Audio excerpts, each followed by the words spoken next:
नमस्कार, स्वागत है आपका एनडीटीवी राजस्थान पर। जी हां, डॉक्टर्स का है टोटा। राजस्थान में डॉक्टर्स, चिकित्सा कर्मियों और जनसंख्या के बीच अनुपात बिगड़ गया है। डॉक्टर्स और चिकित्सा कर्मियों की उपलब्धता जनसंख्या के रेशियो के हिसाब से कम है।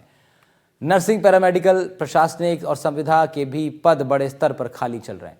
विश्व स्वास्थ्य संगठन के तय मानकों के मुताबिक चिकित्सक जनसंख्या का अनुपात 1/1000 निर्धारित है। राष्ट्रीय चिकित्सा आयोग के भारतीय चिकित्सा रजिस्टर में 2021 तक राजस्थान में 49,242 डॉक्टर्स रजिस्टर्ड थे, जो बताते हैं कि राज्य में डॉक्टर्स की कमी 40% तक है।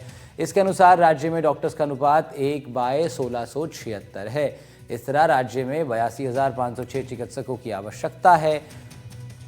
और फिर कुछ इन्फॉर्मेटिव ग्राफिक्स जो आपको दिखा रहे हैं, उसके जरिए आप देखिए WHO से जो तय है मानक, वो 1/1000 का है।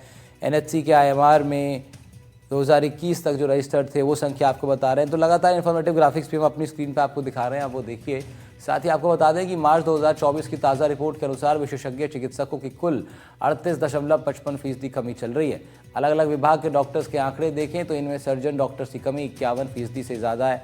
चाइल्ड स्पेशलिस्ट के रिक्त पद 29% तक हैं। गायनाकोलॉजिस्ट के खाली पद 32%, एनेस्थीशियन के रिक्त पद 21%, नेत्र रोग के तो 42% तक हैं। वहीं अस्थि रोग सर्जन 44% से ज़्यादा, ENT के 35%, रेडियोलॉजिस्ट 40%, मनोरोग चिकित्सक के 10% पद खाली हैं। पैथोलॉजिस्ट के करीब 20%, चेस्ट और TB के 19%, त्वचा रोग के 25%, चिकित्सक और ये देखिए आप फॉरेंसिक मेडिकल के भी 16% पद खाली हैं। रिक्तियां 11 मार्च 2024 की चिकित्सा स्वास्थ्य एवं परिवार कल्याण विभाग के अनुसार हैं। ये खुलासा हाल ही में जारी नियंत्रक और महालेखा परीक्षक यानी CAG की रिपोर्ट में हुआ है। इसमें स्वास्थ्य पेशेवरों की कमी दूर करने की सिफारिश की गई। रिपोर्ट के मुताबिक राज्य सरकार ने जानकारी दी है कि चिकित्सकों की कमी का कारण नवसृजित पद, स्वैच्छिक सेवानिवृत्ति, त्यागपत्र और मृत्यु है। लेखा परीक्षण में पाया गया कि सरकार ने रिक्तियां भरने के लिए जो योजनाएं तैयार ही नहीं की। प्रतापगढ़, चित्तौड़गढ़, बांसवाड़ा, धौलपुर, जालौर और बाड़मेर जिले में डॉक्टर्स के पद सबसे ज़्यादा खाली हैं। रेगिस्तानी जिले बाड़मेर, जैसलमेर, जोधपुर, बीकानेर में नर्सिंग स्टाफ की कमी सबसे ज़्यादा है। कैटेगरी वाइज देखें तो चिकित्सा अधिकारी के करीब 34% पद रिक्त हैं, नर्सिंग स्टाफ के 49, पैरामेडिकल के 73, प्रशासनिक कर्मचारी के 30% और अन्यों के 82% पद खाली। संविदा के पद भी रिक्त चल रहे हैं। राष्ट्रीय स्वास्थ्य मिशन के तहत संविदा पर भी बहुत ही कम चिकित्सा कर्मी तैनात हैं। 6 मार्च 2024 के अनुसार संविदा के स्वीकृत पद 36,178 हैं। इनमें से 1816 पद रिक्त हैं, यानी आधे से ज़्यादा 18,161 पद, माफ़ कीजिएगा, यानी आधे से ज़्यादा पद खाली हैं। ऐसे में आम जनता को शहरों, गाँव, कस्बों में, सरकारी अस्पतालों में, PHC, CHC में, डिस्पेंसरीज में बेहतर इलाज मिलेगा तो मिलेगा कैसे? अपनी बात में आज सवाल यही है, डॉक्टर्स का टोटा क्यों है? इसी मुद्दे पर करेंगे चर्चा। हमारे साथ एक खास पैनल जुड़ेगा, उसका तारुफ आपके साथ करवाएंगे। उससे पहले आपको ज़रा कुछ ग्राफिक्स हम आपको दिखा रहे हैं, इन्फॉर्मेटिव ग्राफिक्स के ज़रिए आपको बता रहे हैं कि क्या कुछ आंकड़े बयां कर रहे हैं। NHM संविदा कर्मी स्वीकृत पद इतने और हैं इतने, तो ये देखिए 36,178 पद होने चाहिए, लेकिन हैं उससे कम। तो ये बताता है कि कितनी ज़्यादा इस वक्त क्राइसिस जो है, संख्या का जो अनुपात है जनसंख्या और डॉक्टर्स का, वो कितना बिगड़ा हुआ है। इस बिगड़े अनुपात के कारण हो ये रहा है कि आप जब इलाज के लिए जाते हैं तो फिर आपको उस तरीके से चीज़ें नहीं उपलब्ध हो पाती हैं। अगर ज़्यादा भीड़ रहती है तो डॉक्टर्स के ऊपर भी लोड हो जाता है। बहुत सारी चीज़ें हैं, इसमें दिक्कत दोनों के लिए है, पेशेंट्स के लिए भी और डॉक्टर्स के लिए भी। ऐसे में हमारे साथ चर्चा करने के लिए डॉक्टर राकेश वर्मा अभी जुड़ रहे हैं हमारे साथ। पूर्व एडिशनल DGHS हैं आप, भारत सरकार में आपने अपनी सेवाएं दी हैं। डॉक्टर राकेश वर्मा जी से चर्चा की शुरुआत करते हैं। गंभीर मुद्दा है। डॉक्टर साहब, बहुत स्वागत है आपका एनडीटीवी राजस्थान पर। सर, हम लोग आज चर्चा यही कर रहे हैं कि जो जनसंख्या और डॉक्टर्स और नर्सिंग कर्मियों का जो एक अनुपात है, जो रेशियो है, वो काफ़ी अब इम्बैलेंस सा ऐसा लगने लगा है। CAG की रिपोर्ट में इन बातों का खुलासा हुआ, आपके सामने भी ये तथ्य आए होंगे। आपका क्या रिएक्शन है इस पर? देखिए जहां तक आपकी बात है, ये बहुत ही ज्वलंत मुद्दा है और बहुत ही सामयिक है और इस पे चर्चा होना बहुत ही आवश्यक है। नहीं, तभी आवश्यक है सर, तभी बिल्कुल आवश्यक है। और इसीलिए मुझे लगता है इस चर्चा को हमें और डिटेल में ले जाना पड़ेगा डॉक्टर साहब, कि मैं आपसे ये भी जानूं कि आपके हिसाब से ये चीज़ें किस तरीके से प्रभावित करती हैं? जैसे मैंने ये कहा कि ये डॉक्टर्स को भी प्रभावित करती हैं। संख्या अगर डॉक्टर्स की कम रहेगी उतना ही वर्कलोड उनके ऊपर ज़्यादा हो जाता है, उतना ही वो भी ह्यूमंस हैं, भले वो ट्रेंड हैं लेकिन उनको भी दिक्कतें आती हैं बहुत देखिए ज़्यादा मरीजों को फिर ट्रीट करने में। देखिए हमारे देश प्रदेश में जहां और चीजों की भी कमी है, पानी की कमी थी, पानी की कमी है, बिजली की बहुत कमी है, और सड़कों की कमी है, सामयिक जन सुविधाओं की कमी है, और ये नई सरकार प्रदेश की है और नई सरकार केंद्र में है, वो इन सब बातों पे बहुत प्रयास करके उसको लौटा के ला रही है। लेकिन हमको एक ख्याल रखना है कि इस सब के लिए हमारे लिए जरूरी है कि हम सब चीजों का अनुपात देखें कि हम कहां तक इस बात को कितना कर पा रहे हैं। आज की स्थिति में आप देख रहे हैं कि राजस्थान में बजाय 1000 मरीजों पे एक डॉक्टर होने के 1600 या 1700 पे एक डॉक्टर हैं। लेकिन सोचिए 20 साल पहले क्या स्थिति थी, 40 साल पहले क्या स्थिति थी, 50 साल पहले क्या स्थिति थी। खाली नेगेटिव डाटा पे हम ना जाएं, हम देखें पॉजिटिव डाटा क्या है। हर चीज के दो आयाम है नापने के। एक आयाम है उसको नेगेटिव तरीके से देखने का। मेरे हाथ में एक पानी का गिलास है, ये आधा भरा है और आधा खाली है। अब हम पे डिपेंड करता है कि हम उसे आधा भरा वाला देख रहे हैं कि आधा खाली वाला देख रहे हैं। नहीं डॉक्टर साहब, अब इसमें मेरे एक को बात ये भी है कि आज से 40-50 साल पहले लोग जो बीमार पड़ते थे उसकी संख्या भी उतनी नहीं थी। आजकल हम देखते हैं कि जो पूरा सिस्टम इस तरह का बन गया है कि लोग बिल्कुल आप बीमार भी बात बहुत कर पड़ रहे रहे हैं। हैं। ये देश वो है जिसमें कि बच्चियों को जीवित नहीं रहने दिया जाता था, बच्चों को पढ़ाई नहीं की जाती थी। जो हमारे वर्तमान प्रधानमंत्री हैं उनका क्या कहना है, बेटी पढ़ाओ बेटी बचाओ। और देखिए अलग अलग राज्यों में और केंद्र सरकार ने बेटी को प्रोत्साहित करने के लिए, आगे बढ़ाने के लिए बहुत काम किया है। इस साल 75,000 नई सीटें ऐड हो रही हैं एमबीबीएस के लिए, जो कि एक छोटा नंबर नहीं है। 75,000 ऑलमोस्ट 1 लाख होता है। जब 15 साल पहले देश में जो मेडिकल कॉलेज की संख्या थी वो लगभग 350 थी, आज वो संख्या 1200 से ज्यादा क्रॉस कर गई है। तो स्थिति समझने में कुछ समय तो लगता है। ठीक है, आप ये नहीं हमारे हो साथ सकता कि एक डॉक्टर, ही दिन में ठीक है डॉक्टर बना देंगे। ठीक है डॉक्टर साहब, एक कुशल हाँ चिकित्सक को बनाने में कम से कम 6 से 7 साल लगता है। ठीक बात है, 5 ठीक है, साल का तो कोर्स है, एक 1 लंबा साल की वक्त चाहिए इंटर्नशिप। चीज़ों को सुधारने में। आप बिल्कुल ठीक कह रहे हैं। डॉक्टर राकेश वर्मा को सुन रहे थे आप। हमारे साथ डॉक्टर अनीता रमेश जी भी जुड़ गई हैं, आप सदस्य हैं इंडियन मेडिकल एसोसिएशन की। बहुत स्वागत है मैम आपका। सामाजिक कार्यकर्ता के नाते से कमल कुमार साहब जुड़ रहे हैं, बहुत स्वागत आपका भी। और डॉक्टर राकेश बगड़ी साहब जुड़ रहे हैं, आप पूर्व अध्यक्ष हैं federation of all India medical association यानी फाइमा के। बहुत स्वागत कर रहा हूँ आप सभी लोगों का। और अभी हम लोग राकेश सर से यही बात कर रहे थे सर कि किस तरीके से जो ये अनुपात जो बिगड़ा है डॉक्टर्स और जनसंख्या का, इसकी वजह से दोनों तरफा दिक्कतें आ सकती हैं। डॉक्टर्स के लिए भी दिक्कत है, पेशेंट्स के लिए तो है ही दिक्कत, लेकिन डॉक्टर्स के लिए भी दिक्कत है कि वो किस तरीके से उस लोड को झेलेंगे जो 2 या 3 में डिवाइड होना चाहिए, तो पूरा लोड फिर डॉक्टर्स पर भी आ जाता है। इस पर्सपेक्टिव से भी अगर हम सोचें तो ये दिक्कत की बात तो साउंड करती है। डॉक्टर राकेश बगड़ी, क्या रिएक्शन है आपका सीएजी की इस रिपोर्ट के बाद? सर डेफिनेटली जो सीएजी की रिपोर्ट्स में है कि जितने हमारे ओरिजिनल डाटा के अकॉर्डिंग डब्ल्यूएचओ के जो रिकमेंडेशन है उसके अकॉर्डिंग जो 1000 मरीजों पे एक डॉक्टर होना चाहिए, वो कहीं ना कहीं हम उससे काफी पीछे हैं। तो अभी देखा जाए वर्तमान स्थिति में एक डॉक्टर हमारे जो 1600-1700 मरीज है राजस्थान के, अगर हम बात करें तो उस पे है, तो ये काफी थोड़ा पीछे तो है, चिंताजनक तो है कि हमें इसको सुधारने की आवश्यकता तो है।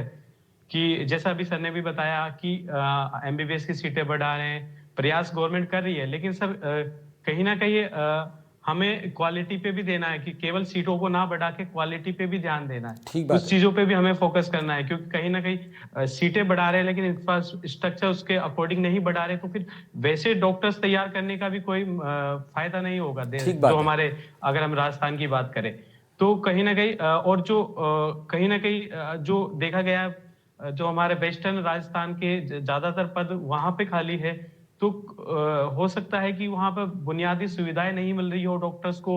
उसके लिए उनका सरकार को प्रयास करना चाहिए। जो वैकेंसी रुकी हुई थी पिछले 1.5-2 सालों में, उनमें तेजी से उसमें उनको भरना चाहिए। जो डॉक्टर्स की बात करें, दूसरे पैरामेडिकल नहीं, स्टाफ ये महत्वपूर्ण बात आपने कही डॉक्टर राकेश, ये आपने 50-50, महत्वपूर्ण बात कही है कि वैकेंसी केवल है। जो सीट्स हैं वो तो हम बढ़ा भी रही है सरकार, लेकिन क्वालिटी ऑफ डॉक्टर्स बहुत इंपॉर्टेंट है।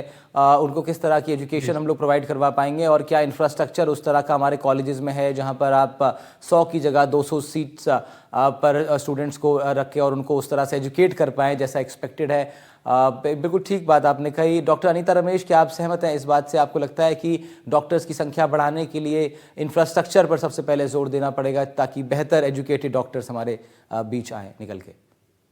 यस, देखिए, जो medical council of India NMC होते हैं उसके रूल्स एंड रेगुलेशंस अभी बहुत अच्छे हैं पहले से, and they do I mean private medical college also strict rules and regulation. Yes, हम लोग भी सीट बढ़ाने का कोशिश कर रहे हैं, बट यस, स्टाफ चाहिए, लेबोरेटरी फैसिलिटीज चाहिए, पेशेंट चाहिए, डॉक्टर्स चाहिए, you have to have the attendance, okay, there should not be anything fake. So उसी हिसाब से हम बढ़ा सकते हैं। एजुकेशन चाहिए, ट्रेनिंग चाहिए, हैंड्स ऑन द पेशेंट्स चाहिए। Yes, number of medical college बहुत बढ़ चुके हैं, private and government number of seats बढ़ चुके हैं। Not only MBBS, what will they do after that, उसके लिए पोस्ट ग्रेजुएशन के भी बढ़ चुके हैं।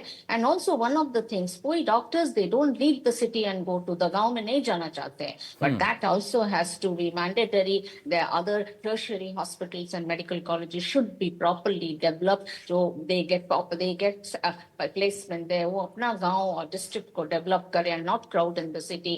पेशेंट वहीं पे इलाज के बिना मर रहे हैं यार, आप एकदम सिटी के अंदर एकदम क्राउडेड है। So distribution of the health care everywhere, increasing the college, increasing the seat, education and post graduation चाहिए, क्योंकि जस्ट एमबीबीएस करने के बाद वो लोग क्या करेंगे, फ्रस्ट्रेटेड हो जाएंगे। Salary structure has to be good and also flexibility in the medical. See, I am in private medical college, I have a little bit of flexibility compare to government. Government में जो है वो practice नहीं कर सकेंगे 10 से 2, the timings बहुत से, no many people don't want to join government jobs, so they are more flexible with private. So to popularize things which the doctors will feel happy, they will feel at home, and good packages, and bring them. Yes, आप medical college के भी आइए, आपका practice भी करते रहिए.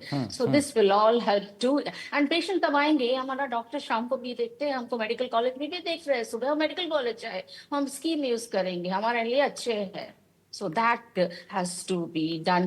ठीक है, आपने इससे पहले डॉक्टर राकेश भी जब हम बात कर रहे थे वो बता रहे थे भाई पूर्वी राजस्थान, पश्चिमी राजस्थान के भी कई जिले ऐसे हैं जहाँ पर ये जो अनुपात है, जो रेशियो है, बहुत बिगड़ा हुआ है। उसका एक महत्वपूर्ण कारण ये हो सकता है जो अभी मैम ने बताया, अनीता जी ने जिसका जिक्र किया, कि भाई डॉक्टर्स को अगर आप उस तरह की फैसिलिटीज़ प्रोवाइड कराएंगे रूरल एरियाज़ में, देहात क्षेत्रों में, तो शायद हो सकता है कि उनका मन बदले और वो खुद इनिशिएटिव लें उन क्षेत्रों में जाने का, बजाय इसके कि वहाँ पर वो जानते हैं कि कुछ भी अवेलेबल नहीं होगा।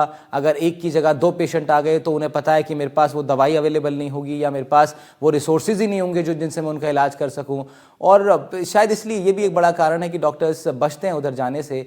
तो ऐसे में बहुत ज़रूरत तो फिर ये है कि जिसके जहाँ से हमने शुरुआत की थी चर्चा की, कि जो रिसोर्सेज हैं, जो इंफ्रास्ट्रक्चर्स हैं, उनकी अवेलेबिलिटी बहुत ज़रूरी है। अगर डॉक्टर्स की संख्या आपने बढ़ा भी ली तो फिर बिना रिसोर्सेज के कैसे वो प्रोवाइड करवा पाएंगे वो इलाज जो हम लोग एक्सपेक्ट कर रहे हैं। कमल कुमार साहब, समाज में बहुत इस तरह की चीज़ें हम लोग देखते हैं, लोग परेशान होते हैं, डॉक्टर्स के पास जाते हैं और उम्मीद करते हैं कि वहाँ से ठीक होके आएंगे, लेकिन स्थिति ये है कि कुछ डॉक्टर्स भी कम हैं, जितने हैं उनके पास रिसोर्सेज कम हैं। तो ऐसे में केवल मेडिकल एसोसिएशंस को तो इसमें कोई जिम्मेदार नहीं ठहराया जा सकता, बल्कि ये तो सरकार का एक बड़ा विषय है, कैसे सरकार इन चीज़ों को देखे, स्वास्थ्य विभाग इन चीज़ों को मैनेज करे। ये आपने जो लास्ट वाली लाइन कही है कि कैसे देखे और मैनेज करे, यही सबसे बड़ा एक रोल है सरकार का। और इवन मतलब पूरी मेडिकल जो एसोसिएशन है, मींस जो गवर्नमेंट हॉस्पिटल में, और वो तो मेडिकल के जुड़े हुए सारे लोगों का एक तरीके से सम्मिलित प्रयास है। लेकिन बात आती है मैनेजमेंट। अगर आप ये बात करें कि गवर्नमेंट कॉलेजेस से जो डॉक्टर्स निकल के जा रहे हैं उनके ऊपर अगर आप मोटा देखें तो खर्चा कितना हो रहा है, कम से कम 2 से 2.5 करोड़ रुपए एक डॉक्टर को एमबीबीएस कराने के लिए सरकार खर्च कर रही है। और उनसे लेती क्या है वो सब जानते हैं, शायद आजकल 5-10 लाख रुपए भी फीस नहीं लेते पूरे इंटायर 5 साल के अंदर। अब ऐसी सूरत के अंदर डॉक्टर्स जो हैं वो शहरों, मतलब बड़े शहर में रहना चाहते हैं, छोटे शहर तक में नहीं रहना चाहते, और तो और हमें ब्लॉक्स पे डॉक्टर्स रखते, तब जाके ये क्राउड कम हो। और वो सारे के सारे शहर। तो अगर कोई government hospital, government medical college से डॉक्टर निकला है तो उसको तो आप मस्ट करिए, पाबंद करिए कि उसको इतने साल तक रहना है। ये छोटे साल नहीं, बड़े साल तक रहना है। क्योंकि आपको जो डॉक्टरी की डिग्री दी है उसमें जनता का 2 करोड़ 2.5 करोड़ रुपया खर्च हुआ है, और वो 2-2.5 करोड़ रुपए के बाद आपको तनख्वाह मिलेगी, आपको वहां क्वार्टर मिलेगा, वो सब मिलेगा, वो मिलता है, और आपको वहां पर सर्विस देगी, लेकिन वो देना नहीं चाहते। तो अब मेरा एज ए एक जनता के नागरिक के हिसाब से अगर कोई बात रहेगी कि अगर नेताओं को सुनना है और इन डॉक्टर्स को मानना है, तो फिर यही बात रहेगी कि भाई आप कंपल्सरी करिए उनकी 10 साल सर्विस, कि वो ब्लॉक में ही रहेंगे और प्राइवेट में जा नहीं सकते, डिग्री को ठीक ब्लॉक बात है, कर दीजिए। ठीक बात है। प्राइवेट में तब तक नहीं जाओगे 10 साल तक, क्योंकि आपको 2.5 करोड़ रुपया लगा के हमने डॉक्टर बनाया है, हमने उसका पैसा खर्च किया, मेहनत आपने करी, उसकी कोई दो राय नहीं है, उसके लिए सलाम आपको। आप देखिए डॉक्टर को सलाम करते, हाथ जोड़ते, पैर पकड़ते, वो मनाही नहीं है उनके रिस्पेक्ट, उनकी मेहनत की। बात यह है कि ये करना पड़ेगा जनता को, सिर्फ एक पैसा और शोषा ही नहीं देखना पड़ेगा। ठीक है, आप उसके बाद 10 साल बाद अपने लाइफ में जहां भी जाना चाहते हैं और जाइए, और जो भी पीजी करके आते हैं उनके लिए भी मस्ट है। अगर ये नहीं होगा तो कहां से आएंगे? ना तो आप जाइए ब्लॉक के अंदर, आपको मतलब मशीनें बेकार पड़ी है क्योंकि आपको एनेस्थीसिया के डॉक्टर्स नहीं मिल रहे। एनेस्थीसिया नहीं है तो वहां पर आप जो गायनिक है वो भी वहां पर ऑपरेट नहीं कर रहा। मतलब जो बेसिक काम है ऑपरेशन करके, अगर मान लीजिए डिलीवरी करना है, जो लाइक वेरी नॉर्मल, जो होना ही होना है, क्योंकि सबसे पहले अगर मान लीजिए हर घर में अगर किसी की जरूरत है तो डिलीवरी वाली, हम डिलीवरी नहीं करा पा रहे हैं सीएससी पे। आप आंकड़े निकाल के देखिए कितनी सीएससी पे डिलीवरी हो रही है सिजेरियन। नहीं तो कमल कुमार साहब की बात से एक बात ये समझ में आ रही है इस चर्चा में कि जो हम लोग अभी बात कर रहे थे कि भाई डॉक्टर्स की अवेलेबिलिटी के साथ रिसोर्सेज की अवेलेबिलिटी भी चाहिए। डॉक्टर राकेश वर्मा, आप इसका जवाब देंगे कि अब ये वाइस वर्सा भी है कि कई जगह ऐसी भी है जहाँ रिसोर्सेज अवेलेबल है, वहाँ स्वास्थ्य विभाग ने रिसोर्सेज अवेलेबल करवा रखे हैं, कुछ मशीन्स हैं लेबोरेटरीज में वो रखी हुई हैं, पर वो जंग खा रही हैं, लेकिन उनको चलाने वाला कोई नहीं, उनको यूज करने वाला कोई नहीं। तो जो नर्सिंग स्टाफ है या जो अन्य टेक्नीशियंस हैं उनकी भी कमी दिखाई देती है। देखिए, जहां देश में एक तरफ बहुत सारी प्रगति हुई है मेडिकल साइंस में, दूसरी तरफ एक फॉल्स नोशन आ गया है कि एमबीबीएस डॉक्टर तो कुछ काबिल नहीं होता, एमएस डॉक्टर, एमडी डॉक्टर काबिल नहीं होता। जब तक वो एमसीएच या डीएम नहीं कर ले तब तक उसके पास कोई ज्ञान नहीं है कि वो सामान्य मेडिकल इलाज कर पाए। मैं आपके माध्यम से, एनडीटीवी के माध्यम से जनमानस को एक बहुत बढ़िया बात बताना चाहता हूं कि 100 में से 90 बीमारियों का इलाज एमबीबीएस डॉक्टर करने में सक्षम होता है, और जो आपके गली मोहल्ले का डॉक्टर सक्षम होता है। उस पर विश्वास रखिए। स्पेशलिस्ट, सुपर स्पेशलिस्ट के पास बार बार मत भागिए। दूसरी बात, जो अस्पतालों का कंसंट्रेशन हो रहा है वो बड़े शहरों में हो रहा है। नए कॉर्पोरेट हॉस्पिटल्स को बिल्कुल मैंडेट हो जाना चाहिए कि उनको लाइसेंस बड़े शहरों में नहीं मिलना चाहिए। बड़े शहरों से कम 200 किलोमीटर दूर उनको जाना चाहिए, वहीं उनको लाइसेंस मिलना चाहिए। जो बड़े बड़े अस्पताल की चेन्स हैं, मैक्स है, फोर्टिस है, मेदांतास हैं, इन सब अस्पतालों को, जो अस्पताल चल रहे हैं वो चलते रहे, लेकिन नए अस्पताल बड़े शहरों से कम 200 से 250 किलोमीटर दूर होने चाहिए। नहीं, इससे क्या लाभ होगा? लोगों ने सरकार में बैठ के एक नियम बना दिया था। डॉक्टर राकेश, इससे क्या लाभ होगा, थोड़ा ये भी बताइए। इससे बहुत बड़ा लाभ होगा, डिसिपेशन होगा। अभी कंसंट्रेशन ऑफ डॉक्टर एक जगह हो गए हैं। दिल्ली में एम्स और सफदरजंग सड़क के एक तरफ, एम्स से सड़क के दूसरी तरफ सफदरजंग है। रिपीटिशन ऑफ फैसिलिटी हो रहा है। इसीलिए जब नया एम्स खोला गया, दिल्ली एम्स का ब्रांच, वो 150 किलोमीटर दूर झज्जर में खोला गया, झज्जर हरियाणा में, तो वहां के लोगों को फायदा हुआ। मैं जयपुर कई बार विजिट किया हूँ। 3 किलोमीटर के अंदर 5 बड़े कॉर्पोरेट हॉस्पिटल हैं। मेरे ख्याल 2 अस्पताल तो 1 किलोमीटर के गैप में, मैं नाम नहीं लेना चाहता हूँ। तो वो ठीक नहीं बात। कंसंट्रेशन और मेडिकल फैसिलिटी एक जगह पे होना अनुपयुक्त है। भारत सरकार ने एक प्रोजेक्ट चला था कि कैबिनेट मीटिंग भी अलग अलग जगह पे होगी, तो रूरल एरिया में, पेरिफेरल एरिया में हमको अस्पताल बनाने चाहिए। जिस तरह से एमडी मेडिसिन के बाद, डीएम कार्डियोलॉजी के बाद, एमसीएच न्यूरोसर्जरी के बाद 3 साल का बॉन्ड है कि आप जिस राज्य से डिग्री ले रहे हैं उसी राज्य में 3 साल आपको सेवा करना होगा। तो ये एमबीबीएस के लिए क्यों नहीं? ठीक है। डॉक्टर अनीता रमेश, मुझे लगता है इस पर और बेहतर रोशनी डाल पाएंगी इस विषय पर। डॉक्टर अनीता, कितना ठीक है ये बात भी कि तमाम स्टूडेंट जो सरकारी या मतलब गवर्नमेंट कॉलेज से जो पढ़ाई कर रहे हैं उनके साथ ये पहले से ही चीज़ें तय होनी चाहिए कि आने वाले 5 साल, 7 साल, 10 साल आप सरकारी अस्पतालों में अपनी सेवाएं देंगे? हम भी इसी से कंसर्न दे रहे हैं, हमारा भी thought process, but I will not से 10 years, 5 years, 3 to 5 years आपको मैंडेटरी सर्विस करना है वो डिग्री लेने के लिए जो गवर्नमेंट हॉस्पिटल से डिग्री ले रहा है। सो मस्ट इस 3 to 5 years you have to serve the society, उसके बाद ही आपको मिलेगा। एंड जो प्राइवेट से है it will be little relax because वो लोग पे करके वो लोग सीट लगे हैं उसके लिए, because they also have to earn and it is very very mandatory posting. Yes yes it has to be posting, has to be there. वो लोग सब बड़े हॉस्पिटल से निकलते हैं और high and they do post graduation और बड़े कॉर्पोरेट में ज्वाइन करते हैं एंड उसके लिए मामूली आदमी लोकल पब्लिक से कोई संबंध नहीं है। They only treat corporate richer patient, but yeah, their education is from St. Madras Medical College, Calcutta Medical College. So it's also a brain drain. हमारा जो टॉप है सोसाइटी में the general public वो वाले डॉक्टर्स से मिल नहीं सकते हैं कभी because they are just leaving after their MBBS is over. So ऐसा नहीं होना चाहिए। So yes, you do your MBBS, seat बढ़ाइए, हॉस्पिटल बढ़ाइए, everybody has to do mandatory। जैसे हम एक एग्जांपल देते हैं, सिंगापुर में आपको आकर रेसिडेंसी सर्टिफिकेट लेना है तो you have to work in the army for 3 to 4 years, सबको किसी लेवल में, otherwise you will not get. So इसी हिसाब से हमको भी यहाँ पे करना चाहिए मस्ट। और उसके साथ साथ फैसिलिटीज बढ़ाइए, सैलरीज भी बढ़ाना चाहिए कुछ, because that will attract the doctors, flexible timing, you can do private practice and उनको चांस भी देना है पोस्ट ग्रेजुएशन के लिए, सीट पोस्ट ग्रेजुएशन में इंक्रीज करना है। ठीक है, ठीक है। डॉक्टर राकेश बगड़ी, एक बात ये भी निकल के आई इस चर्चा में कि भाई एक कुछ जगह ऐसी है जहाँ बहुत सारे डॉक्टर्स की अवेलेबिलिटी है, अभी कमल सर उस बात को कह रहे थे, और फिर बहुत जगह ऐसी है जहाँ पर दूर दूर तक कोई डॉक्टर नहीं है, तो ये भी एक अनुपात बिगड़ा हुआ है। तो इसको भी कैसे ठीक किया जा सकता है? क्या हॉस्पिटल्स वहाँ खोलकर, जैसी राय उन्होंने दिया, और भी कुछ इसके ऑप्शंस हैं? ठीक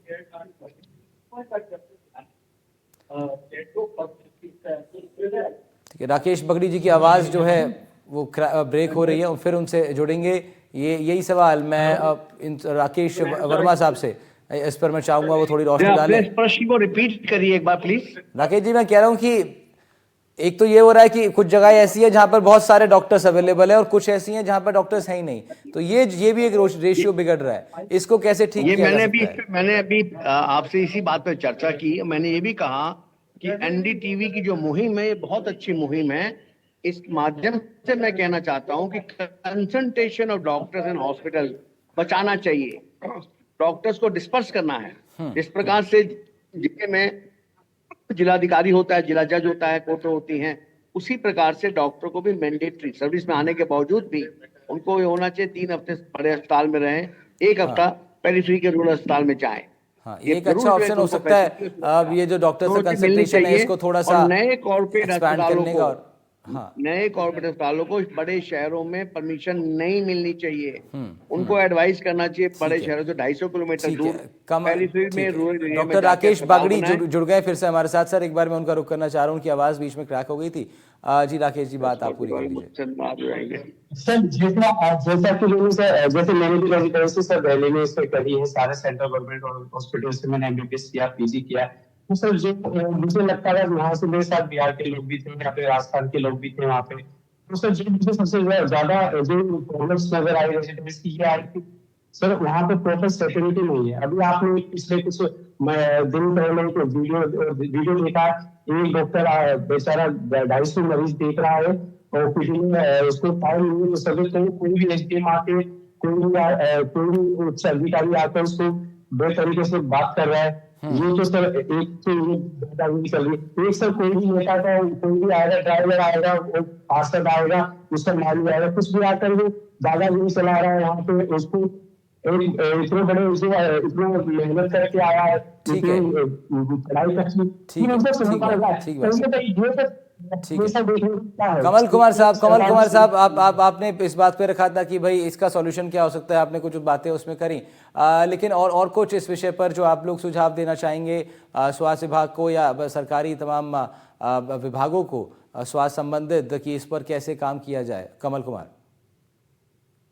सरकार का एक दूसरा पहलू है कि हम काफी समय से कह रहे हैं कि आप जीडीपी का कम से कम 10% तक ले जाइए स्वास्थ्य सेवाओं पर। वो अभी तक नहीं हो पाया। तो एक तरफ सरकार को उस पर बढ़ाना चाहिए, क्योंकि जो बेसिक चीज है जैसे रोटी कपड़ा मकान, उसमें एक हेल्थ उससे जुड़ा हुआ हिस्सा है। और ये WHO की कई रिपोर्ट्स है कि गरीबी का सबसे बड़ा कारण जो है वो लोगों का हेल्थ सेवाओं के लिए या चिकित्सा सेवाओं को प्राप्त करने के लिए खर्च हो जाता है, फिर वो गरीबी में चले जाता है। तो सरकार को एक तरीके से अपनी उस पूरी जनता के वेलफेयर के नाम पर भी, और दूसरी बात ये है कि एक तरीके से आप जो डेवलप कंट्री बनाना चाहते हो उस हिसाब से भी उस आपकी लिहाज से जनता भी बहुत इतनी गरीब इंपॉर्टेंट ना हो हो जाता है। जाए बिल्कुल कि ठीक कह रहे हैं आप, BPL बिल्कुल ठीक कह रहे हैं। ये विषय भी बहुत इंपॉर्टेंट है और इस पर जितनी जल्दी से काम होगा उतना अच्छा रहेगा। हालांकि राकेश वर्मा जी ने स्टार्टिंग में कहा था कि चीज़ें सुधर रही हैं, लेकिन थोड़ा समय लगेगा। लेकिन हम भी इन बदलती चीज़ों पर अपनी नज़र बनाए रखेंगे। फिलहाल बहुत शुक्रिया डॉक्टर राकेश वर्मा जुड़ने के लिए आपका हमारे साथ। अनीता रमेश जी बहुत शुक्रिया आपका भी।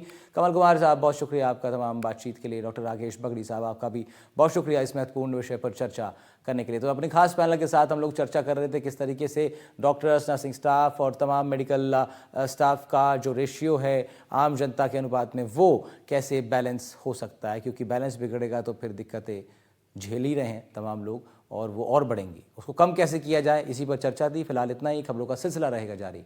नमस्कार।